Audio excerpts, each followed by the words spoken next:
পুরো পৃথিবী জুড়ে চলছে তৃতীয় বিশ্বযুদ্ধ। আমাদের হাতে এসেছে এ বিশ্বযুদ্ধের গুরুত্বপূর্ণ সব আপডেট সংবাদের শিরোনাম। শুরুতেই থাকছে পাকিস্তান তুরস্কের সঙ্গে কাগুজে চুক্তি, সৌদি আরবকে নিরাপত্তা দেবে না বলছে ইরান। এদিকে হরমুজ প্রণালীতে ক্ষেপণাস্ত্র হামলার শিকার আবুধাবির জাহাজ। আরও থাকছে পাকিস্তানি গোয়েন্দা চক্রের হানি ট্র্যাপের তথ্য ফাঁস, ভারতীয় বিমান বাহিনীর পাইলট গ্রেপ্তার। সব শেষে জানিয়ে দিব লোহিত সাগরের দিকে হুতিদের ব্যাপক ক্ষেপণাস্ত্র নিক্ষেপ। এতক্ষণ শুনছিলেন হাতে থাকা আপডেট সংবাদের শিরোনাম, এবারে বিস্তারিত। তবে তার আগে অনুরোধ রইল ভিডিওটিতে একটি লাইক এবং কমেন্ট করে জানিয়ে দিন ভিডিও সম্পর্কে আপনার মূল্যবান মতামত। আরও জানিয়ে দিন ভিডিওটি কোথা থেকে দেখছেন বা কোন জেলা থেকে দেখছেন। লোহিত সাগরের দিকে হুতিদের ব্যাপক ক্ষেপণাস্ত্র নিক্ষেপ। ইয়েমেনের দক্ষিণ পশ্চিমাঞ্চলীয় তাইস প্রদেশ থেকে লোহিত সাগরের দিকে হুতি গোষ্ঠী ক্ষেপণাস্ত্র নিক্ষেপ করেছে বলে দাবি করছে দেশটির সেনাবাহিনী। শনিবার প্রতিরক্ষা মন্ত্রণালয় সংশ্লিষ্ট তাইজ মিলিটারি অ্যাক্সিস সামাজিক যোগাযোগ মাধ্যম এক্সে দেওয়া এক বিবৃতিতে এ তথ্য জানায় খবর আনাদুল এজেন্সির। এ বিবৃতিতে বলা হয়, ইয়েমেনি বাহিনীর গোয়েন্দা ও নজরদারি দল হুতি গোষ্ঠীর ক্ষেপণাস্ত্র উৎক্ষেপণ শনাক্ত করছে। তাইস শহরের পূর্বে আল হাওবান এলাকায় মাউন্ট ওমান থেকে এসব ক্ষেপণাস্ত্র নিক্ষেপ করা হয়েছে বলে দাবি করা হয়। তবে ক্ষেপণাস্ত্রের সংখ্যা, লক্ষ্যবস্তু বা হামলায় কোনো ক্ষয়ক্ষতি হয়েছে কিনা এ বিষয়ে বিবৃতিতে বিস্তারিত কিছু জানানো হয়নি। ইয়েমেনি সেনাবাহিনীর এই অভিযোগের বিষয়ে হুতিদের পক্ষ থেকে তাৎক্ষণিক কোনো প্রতিক্রিয়া পাওয়া যায়নি। এদিকে হরমুজ প্রণালী দিয়ে জাহাজ যাওয়ার সময় আবুধাবি ন্যাশনাল অয়েল কোম্পানির একটি জাহাজে ক্ষেপণাস্ত্র হামলার শিকার হয়েছে। সংযুক্ত আরব আমিরাতের রাষ্ট্রীয় জ্বালানি কোম্পানিটির সংবাদ মাধ্যমকে তথ্য জানিয়েছে। শনিবার ভোরে এই ঘটনাটি ঘটে। আনাদুল এজেন্সির পাশাপাশি সংযুক্ত আরব আমিরাতের সরকারি বার্তা সংস্থাও এ নিয়ে খবর প্রকাশ করছে। এই হামলার ঘটনায় কোনো হতাহতের খবর পাওয়া যায়নি। পরিস্থিতি নিয়ন্ত্রণে আনা হয়েছে বলেও জানিয়েছে আবুধাবি ন্যাশনাল অয়েল কোম্পানি। এর আগে ইরানের আধা সরকারি বার্তা সংস্থা ফার্স জানিয়েছিল, হরমুজ প্রণালীর দক্ষিণ করিডরে একটি তেলবাহী ট্যাঙ্কারে আগুন ধরে যায়। পাকিস্তানি গোয়েন্দা চক্রের হানি ট্র্যাপের তথ্য ফাঁস, ভারতীয় বিমান বাহিনীর পাইলট গ্রেপ্তার।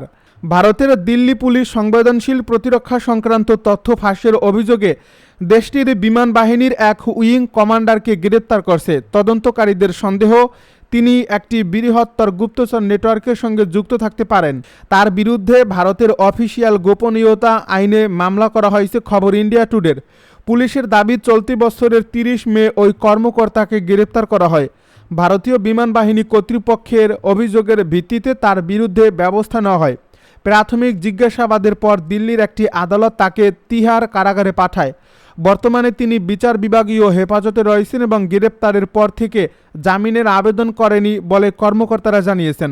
তদন্তকারীদের ভাষ্য, ওই কর্মকর্তা সামাজিক যোগাযোগ মাধ্যমে এক নারীর সঙ্গে যোগাযোগে জড়ান। পুলিশ সন্দেহ করছে ওই নারী পাকিস্তানি গোয়েন্দা সংস্থার হয়ে কাজ করছিলেন। ব্যক্তিগত জীবনের একটি কঠিন সময়ের মধ্যে ওই কর্মকর্তার সঙ্গে নারীর যোগাযোগ শুরু হয় বলে তদন্ত সংশ্লিষ্টরা জানিয়েছেন। পরে অনলাইনে চ্যাট ও ভিডিও কলের মাধ্যমে তাদের যোগাযোগ আরও ঘনিষ্ঠ হয়। পুলিশের অভিযোগ, এই যোগাযোগের সময় ওই কর্মকর্তা ডিজিটাল মাধ্যমে সংবেদনশীল নথি ও প্রতিরক্ষা সংক্রান্ত অন্যান্য তথ্য ওই নারীর কাছে পাঠিয়েছিলেন। তবে ঠিক কী ধরনের তথ্য বা নথি আদান প্রদান করা হয়েছে তা প্রকাশ্যে জানানো হয়নি। তদন্তকারীদের ধারণা, এর মধ্যে কৌশলগতভাবে গুরুত্বপূর্ণ তথ্য থাকতে পারে। এই ঘটনার আরেকটি গুরুত্বপূর্ণ দিক হিসেবে একটি নির্দিষ্ট মোবাইল অ্যাপ ইনস্টলের বিষয়েও তদন্ত করছে সংশ্লিষ্ট সংস্থাগুলো। তদন্তকারীদের দাবি, ওই কর্মকর্তা এক সহকর্মীকে একটি ফোনে অ্যাপটি ইনস্টল করতে বলেছিলেন। এই অ্যাপটি এসপায়ার বা রিমোট অ্যাক্সেস মেলার হিসেবে কাজ করে থাকতে পারে বলে সন্দেহ করা হচ্ছে। এর মাধ্যমে তথ্য সংগ্রহ, অবস্থান শনাক্তকরণ বা কথোপকথন নজরদারির সুযোগ ছিল কিনা তা জানতে ইলেকট্রনিক ডিভাইসগুলোর ফরেনসিক পরীক্ষা চলছে। হরমুজ প্রণালীতে ক্ষেপণাস্ত্র হামলার শিকার আবুধাবির জাহাজ। হরমুজ প্রণালী দিয়ে যাওয়ার সময় আবুধাবির ন্যাশনাল অয়েল কোম্পানির একটি জাহাজ ক্ষেপণাস্ত্র হামলার শিকার হয়েছে। সংযুক্ত আরব আমিরাতের রাষ্ট্রীয় জ্বালানি কোম্পানিটির সংবাদ মাধ্যমকে তথ্য জানিয়েছে। শনিবার ভোরে এই ঘটনাটি ঘটে। আনাদুল এজেন্সির পাশাপাশি সংযুক্ত আরব আমিরাত সরকারের বার্তা সংস্থাও এ নিয়ে খবর প্রকাশ করছে। এই হামলার ঘটনায় কোনো হতাহতের খবর পাওয়া যায়নি। পরিস্থিতি নিয়ন্ত্রণে আনা হয়েছে বলেও জানিয়েছে আবুধাবি ন্যাশনাল অয়েল কোম্পানি। এর আগে ইরানের আধা সরকারি বার্তা সংস্থা ফার্স নিউজ জানিয়েছিল হরমুজ প্রণালীর দক্ষিণ করিডোরে একটি তেলবাহী ট্যাঙ্কার আগুন ধরে যায়। স্যাটেলাইট পর্যবেক্ষণের তথ্য উদ্ধৃত করে ফার্স জানায়, আগুন নিয়ন্ত্রণ ও তেল ছড়িয়ে পড়া ঠেকাতে আবুধাবি ন্যাশনাল অয়েল কোম্পানির উপর একটি জাহাজ ঘটনাস্থলে পৌঁছেছে। হরমুজ প্রণালী বিশ্বের অন্যতম গুরুত্বপূর্ণ জ্বালানি পরিবহন পথ। এর ফলে সেখানে কোনো জাহাজে হামলার ঘটনা আন্তর্জাতিক জ্বালানি সরবরাহ ও আঞ্চলিক নিরাপত্তা নিয়ে নতুন করে উদ্বেগ তৈরি করতে পারে। বিশেষ করে আবুধাবির জাহাজে এই হামলার ঘটনায় উপসাগরীয় রাষ্ট্রগুলো ফুঁসে উঠতে পারে। পাকিস্তান তুরস্কের সঙ্গে কাগজের চুক্তি, সৌদি আরবকে নিরাপত্তা দেবে না ইরান।